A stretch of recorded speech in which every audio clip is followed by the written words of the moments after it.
Hi everyone, and welcome to our August news video. As usual, we'll be giving you a run-through of the recent changes in the RF regulatory sector. But first, a quick update on the current situation resulting from the COVID-19 quarantines. So many regulators have resumed normal operations over the past month, though we are still seeing a large number still working at reduced capacity, resulting in delays to type approval lead times of around 1 to 2 weeks. Some regulators do remain shut, however, including Lebanese regulator MPT following the explosion in the port of Beirut. We will keep all of our customers updated on any significant developments moving forward. So we'll start with looking at the developments from the LATAM region, where there have been quite a few changes this month. Firstly, in Argentina, on the 12th of August, regulator ENICOM released Resolution 854, introducing changes to labelling requirements. The new resolution comes into effect immediately, however manufacturers have 2 years to update the labels on products currently shipping into Argentina. Changes brought by the regulation includes the Ramatel logo replacing the CNC logo. Approval ID numbers will remain the same provided that renewal applications are submitted ahead of certificate expirations. E-labelling is permitted in conjunction with labelling on the product packaging and user manual. If you'd like a copy of the new resolution, then please drop me an email. In Brazil, the National Telecommunications Agency Anatel recently opened the public consultation 61 on the draft regulation covering the technical and operational requirements for private limited service operating in the frequency range 2485 to 2495 MHz. Comments can be submitted until August 28th.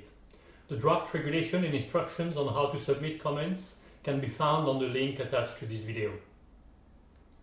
And in Mexico, on the 14th of August, the new safety standard NOM 001 SCFI 2018 for electronic devices was officially implemented, replacing NOM 001 SCFI 93.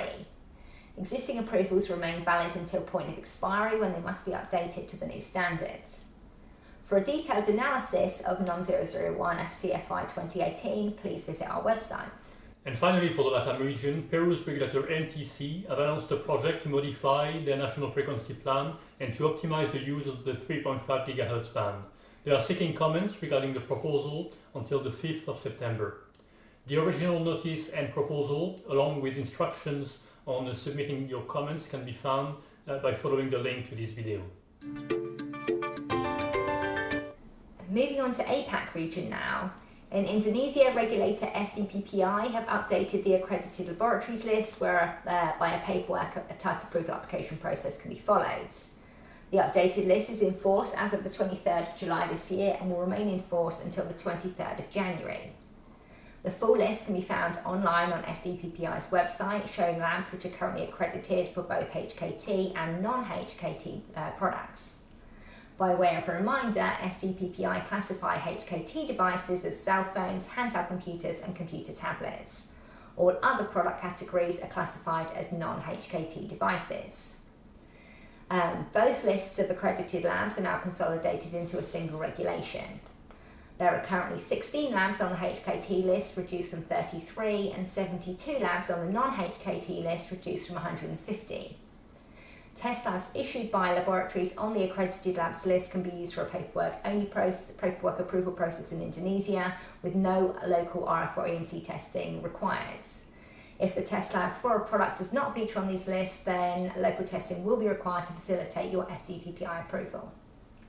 IMDA Singapore have released 2 draft technical specifications, the first one on cellular mobile terminals and the second one on technical specification for cellular base stations and repeater systems.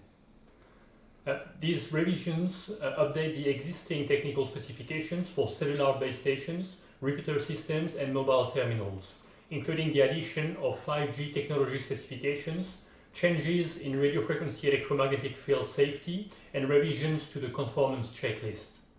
Public comments are currently invited. And in South Korea, the Ministry of Science and ICT launched a public consultation into the usage of the 6 GHz band for Wi-Fi 6E. The public consultation revolves around the proposed technical requirements for the use of 6 GHz bands, specifically the 5925 to 7125 MHz bands.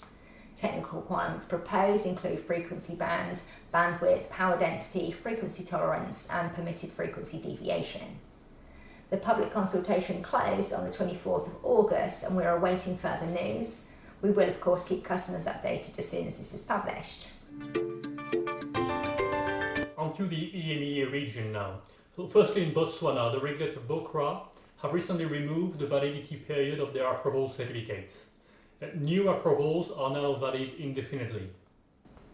ANR TIC of Comoros recently published an updated National Frequency Allocation Plan, which allocates 11 frequency band segments to the upcoming 5G technology. The Israeli Ministry of Communications MOC recently published a new type approval regulation with immediate effect. Key changes include the opening of the upper 5 GHz bands for wireless LAN use in Israel for indoor use only, the allocation of more frequency bands for wireless power transfer applications, and the relaxation of the requirements for automotive radars. If you'd like to receive a copy of the original regulation along with an unofficial English translation, please get in touch. In Morocco, regulator ANRT have published a new SRD decision, ANRT-DG number 7/2020, specifying permitted frequency bands, maximum power outputs, and conditions for the use of short-range devices.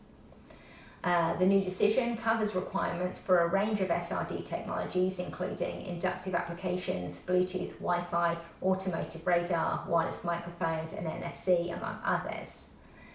While the technical requirements for most frequency bands remain the same as previously, additional bands have been allocated for some cases, such as RFID tracking and localization and non-specific applications. And finally, in UAE, the regulator TRA recently opened a public consultation on an upcoming regulation for ultra-wideband and short-range devices. All changes to the regulations are highlighted within the draft proposal, which can be found on the TRA website and in the link attached to this video.